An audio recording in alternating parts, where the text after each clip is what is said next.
Thursday, August 1st. Today, as the war in Europe enters its 12th month, there are reports of new German bombing raids on the British Isles and new counterblows by British planes against German objectives.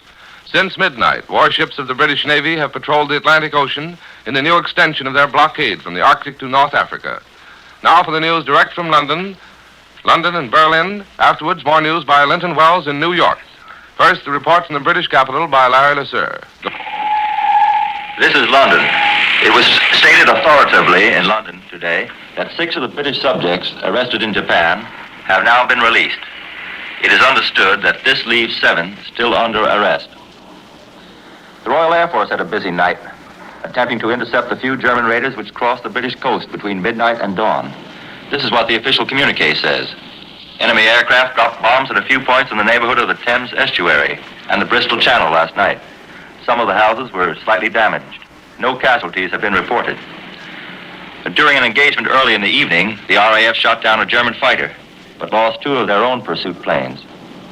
Reports from Spain say that Gibraltar was heavily bombed last night. It was said that the bomb explosions could be heard for a long distance within Spanish territory.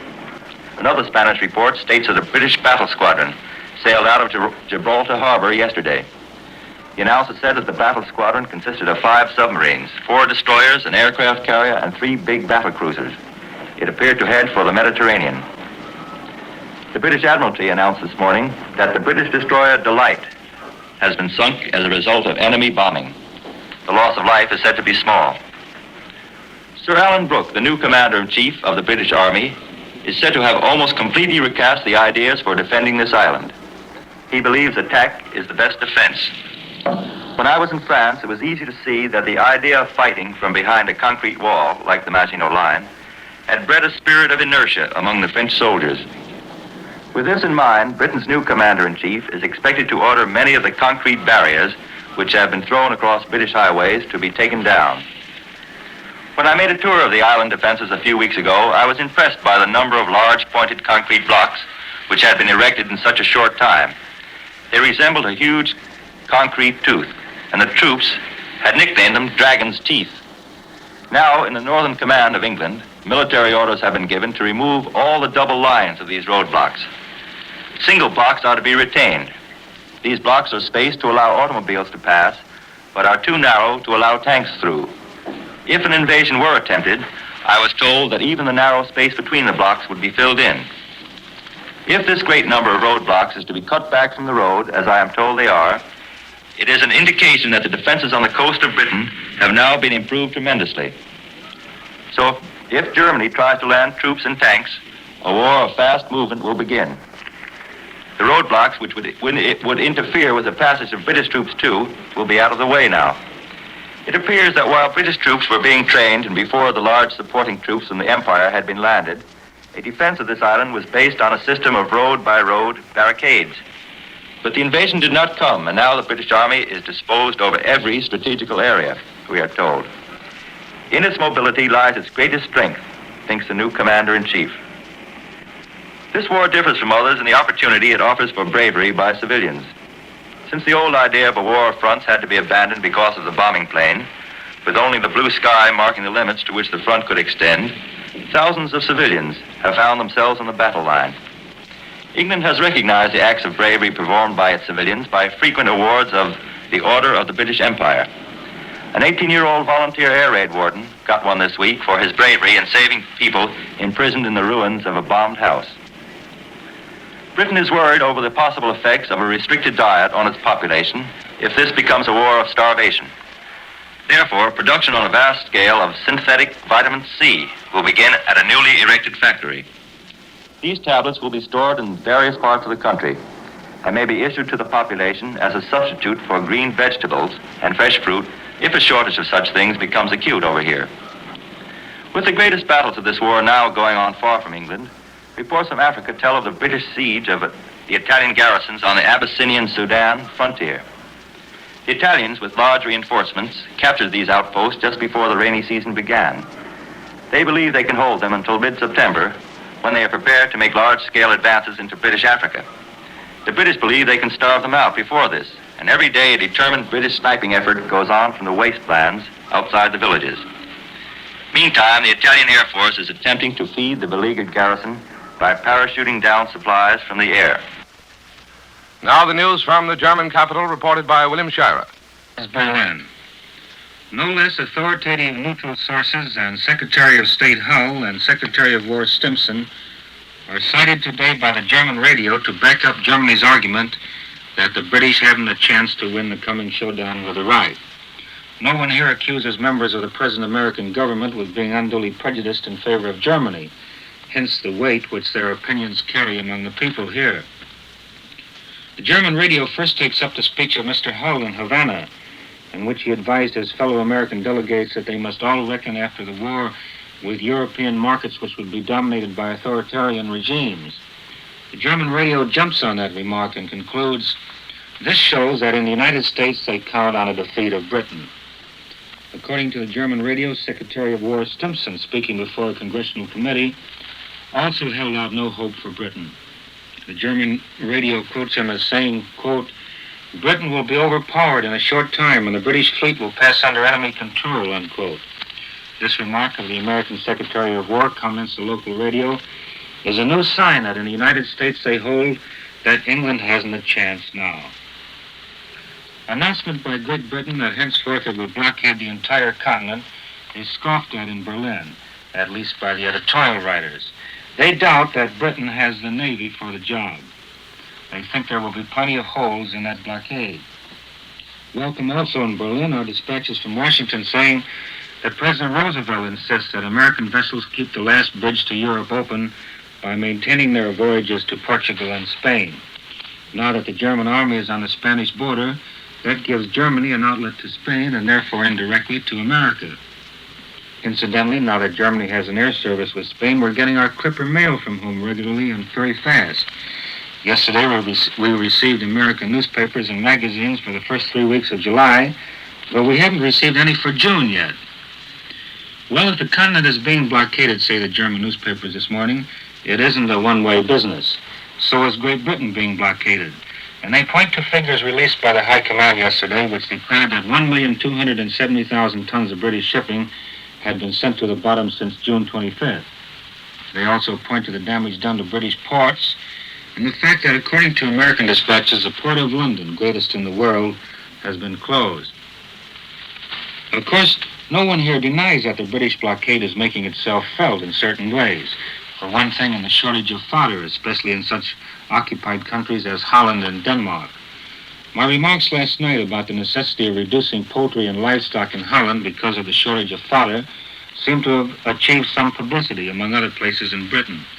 German circles, commenting on my broadcast today, pointed out that it was not Germany's fault that this had to be done, and that it wasn't their fault if Holland and Denmark had built up a livestock business based on the importation of foreign fodder.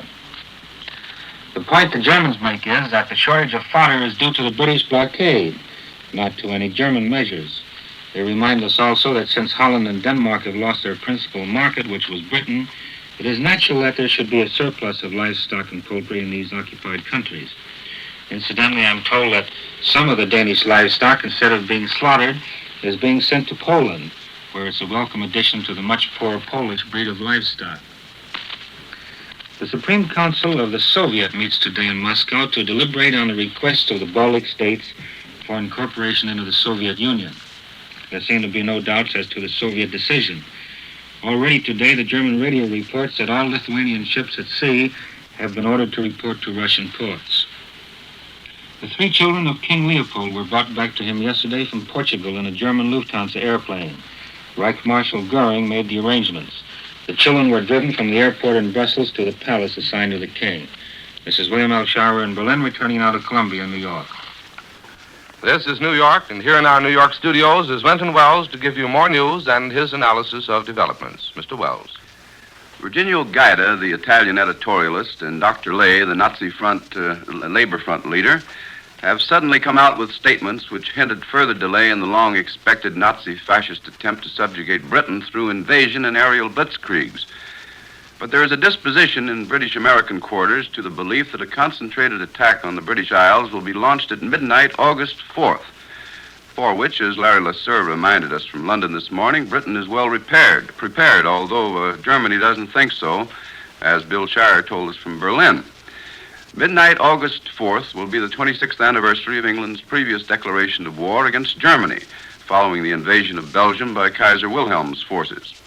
That moment, it is being argued, would be psychological for Germany to set about in earnest to wreak vengeance upon England for what Hitler regards as a multitude of disasters and dishonors arising out of that declaration of war and the subsequent Treaty of Versailles.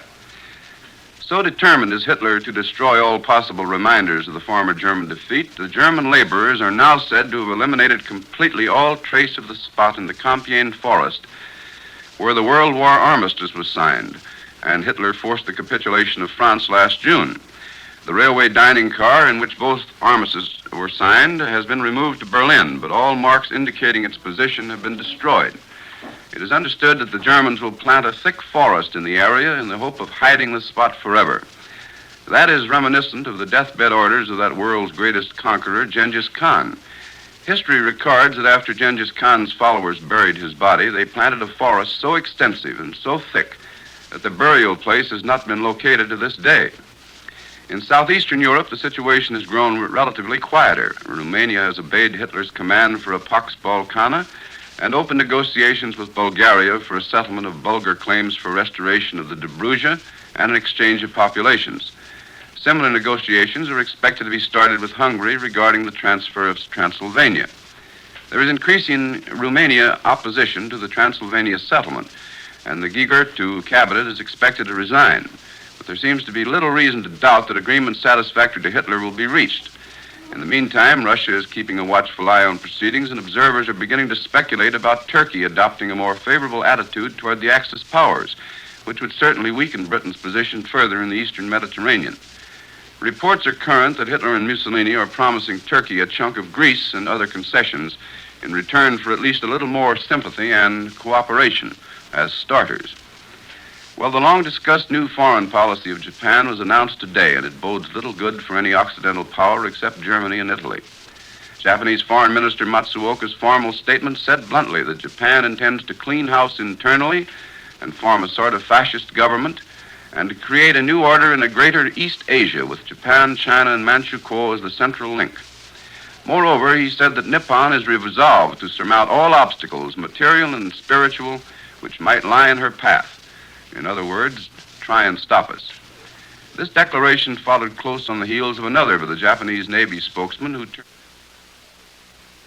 shipments of aviation gasoline and scrap iron as the United States effort to bring economic pressure upon Japan, and therefore an unfriendly act which is certain to cause repercussions.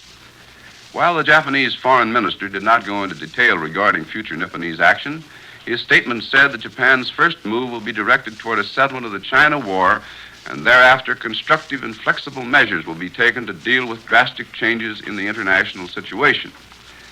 Later on, Premier Prince Kanoya gave support to these statements, but in none of them was there any reference to specific moves against French Indochina, the Dutch East Indies, or the Far Eastern territories of Britain and the United States. However, it was said that Japan intends to establish a zone of stability which will embrace not only Japan, Manchukuo, and China, but also French Indochina and the Netherlands East Indies. This would seem policy envisages bringing these areas under the aegis of the rising sun, despite Secretary of State Hull's frequently voiced objection to any change in the status quo in the Far East. What action the United States will take in such an eventuality remains to be seen, but it probably will be confined to protests. And with this news by Linton Wells from New York, Columbia concludes another morning report of European developments. Larry LeSueur was heard reporting from London. William L. Shirer reported from Berlin. Larry Elliott speaking. This is the Columbia Broadcasting System.